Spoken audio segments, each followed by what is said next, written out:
You're tuned in to Discover a New You, the show designed to help individuals develop their interpersonal skills, physical, emotional, and spiritual well-being, designed to promote a happy, healthy lifestyle. This week's workshop presenter will deliver an uplifting presentation to guide in the process of discovering a new you.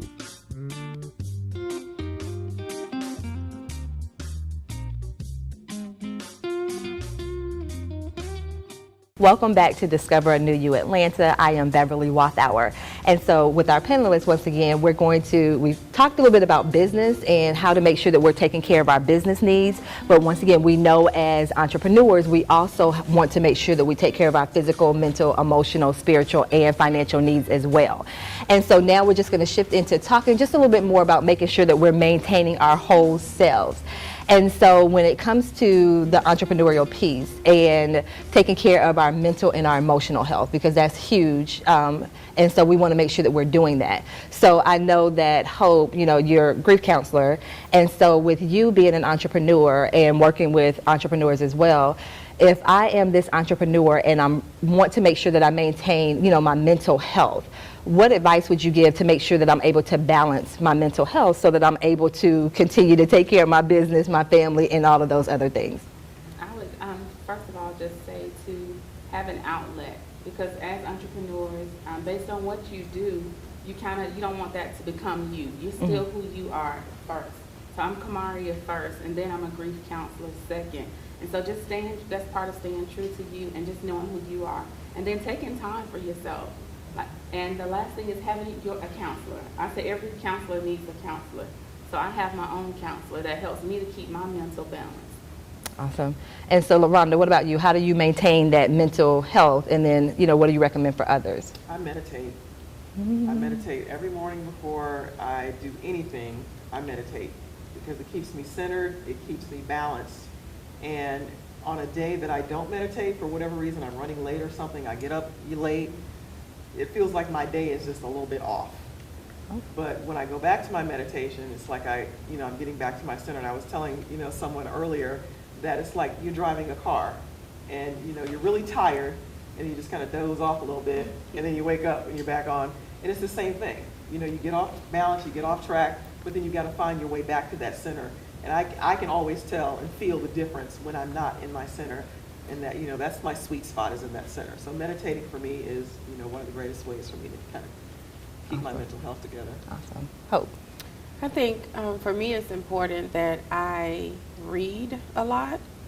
That calms me down, slows my pace of the day. So I think for my mental health, reading is everything. Everything. Awesome. And so one thing that you guys kind of hit on, there is a difference when I'm an employee versus an entrepreneur when it comes to my mindset, the things I think, say, and do. And so as entrepreneurs, and once again, the mental health piece of it, when you guys started out as an entrepreneur, what is something that, a myth, something that you thought, before you became this entrepreneur, but then once you actually got into this, you're like, wait a minute, I didn't read about that. So we're just going to share a myth, something that once it became real, once you actually started doing it, you were like, oh, okay. Kamaria. I would say the biggest one is being your own boss. And of course, being your own boss, I can work when I want to.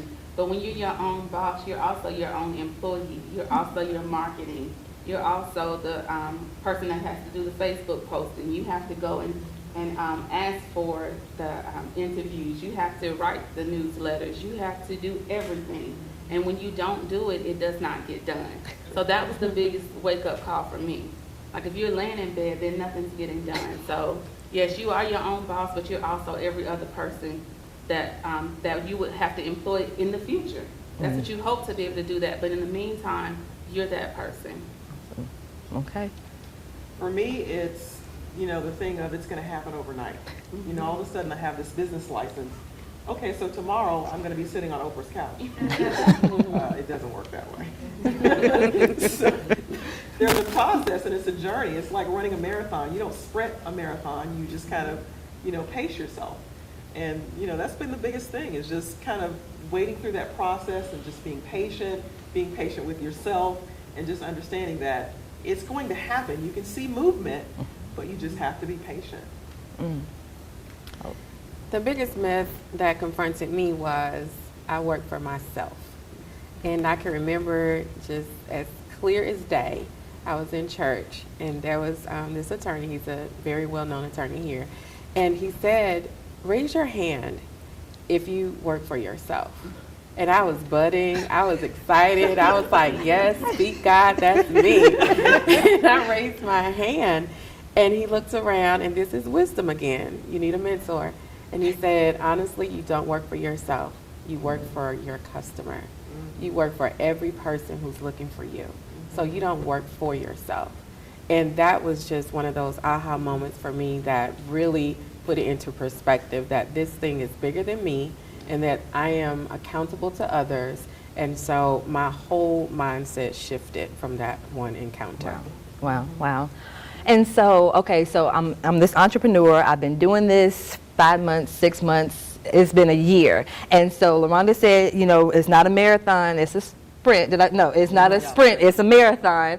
And so I'm seeing some traction, but it's just not, when I map this thing out, it's not happening as quickly as possible. So what do you do to stay motivated when it's not working the way that you had it planned? How do you stay motivated to continue to do this? Invest in training. Invest in coaching. Some things you won't get until you put a dollar sign to it.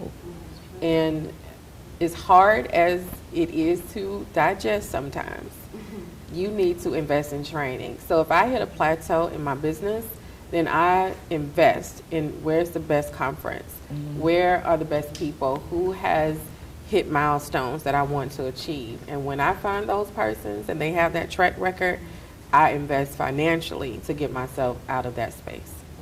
Wow. LaRonda?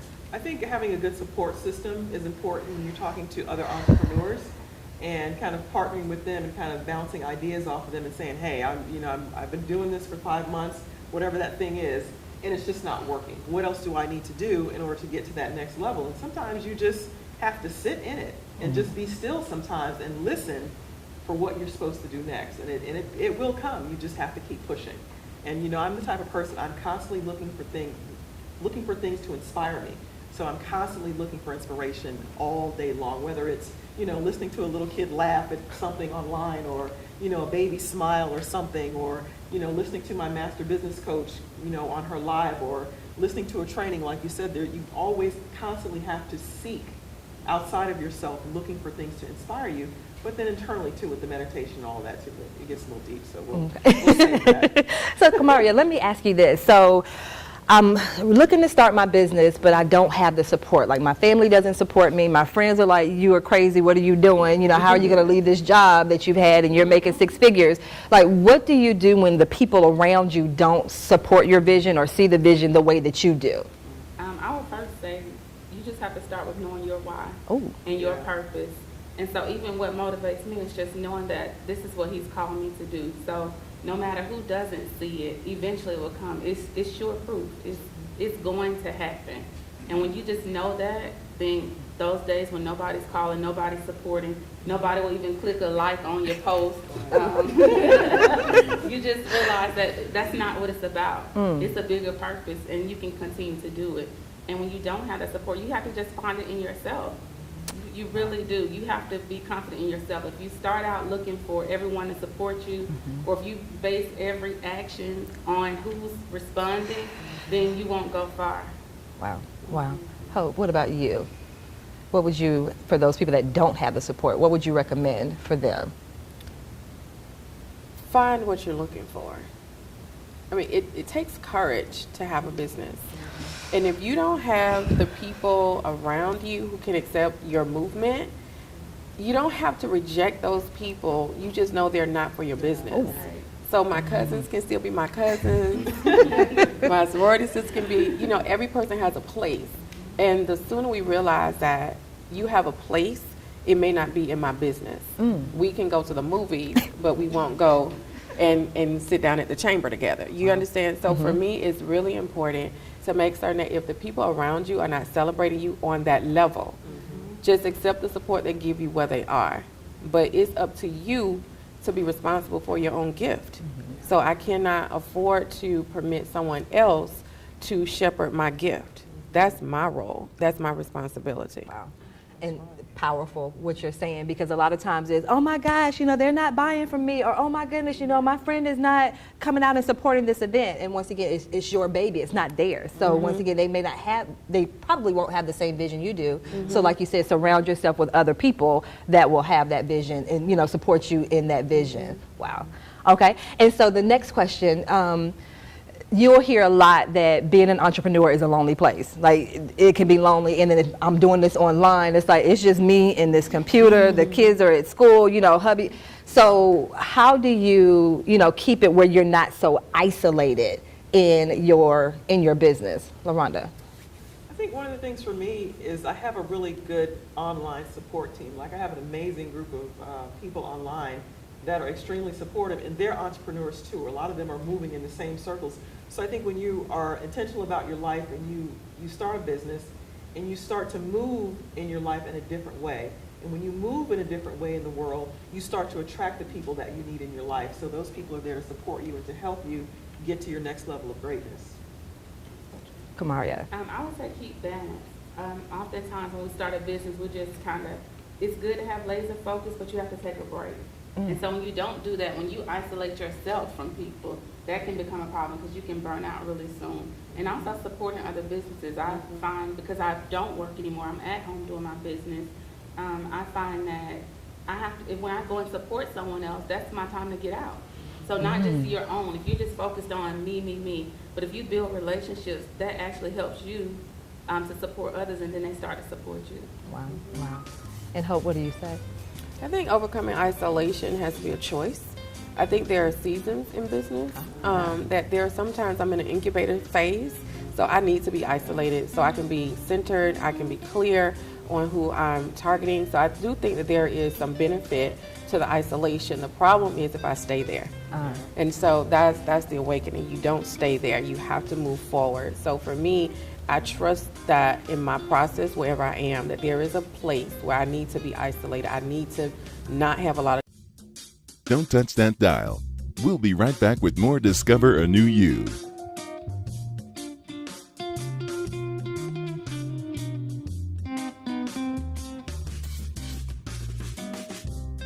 We have Bernard here. So Bernard, tell me, what do you think so far about the panelists? Well, I have enjoyed the ladies today.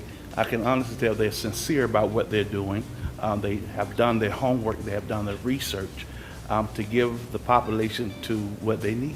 Awesome, awesome. Thank you so much, Bernard. And we have Dorlis here. So Dorlis, tell me, what's one thing that you've learned so far after listening to the panelists? Basically using your authentic self. That is huge because I think people tend to have a persona for people and wear a mask versus letting their authentic self shine through on a regular basis. Awesome. Thank you. Hello, we have Tish here. So Tish, what made you come and join us today? Just wanted to kind of take part in the panel discussions and see specifically around some of the entrepreneurship, and as a small business owner, I can relate to some of the challenges that these women are going through and some of the growing pains and some of the successes. So congrats to all of you for being business owners. So. Thank you. Thank you so much, Tish. However, if I really want to succeed at business, then I have to make myself known to the world. Awesome.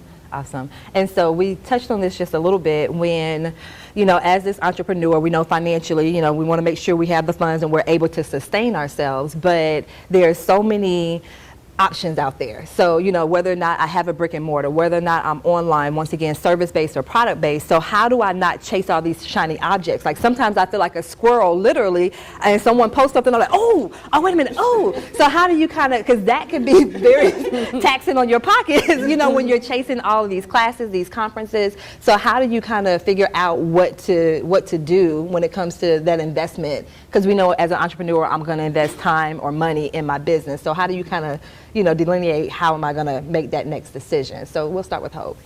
I think it's important to know exactly what your business is. Because if you don't know what your business is, then you will chase everything that looks like gold, and it's really just some tarnished brass, right? So I think it's important, you know, and when I get to a certain level, I think that's important too to say to business owners, if you're not at the Oprah level, since you brought her up, then you may not need a huge studio. You may not need what this particular business or company is offering. You may need to scale down. We talked about a little bit about your realistic expectations.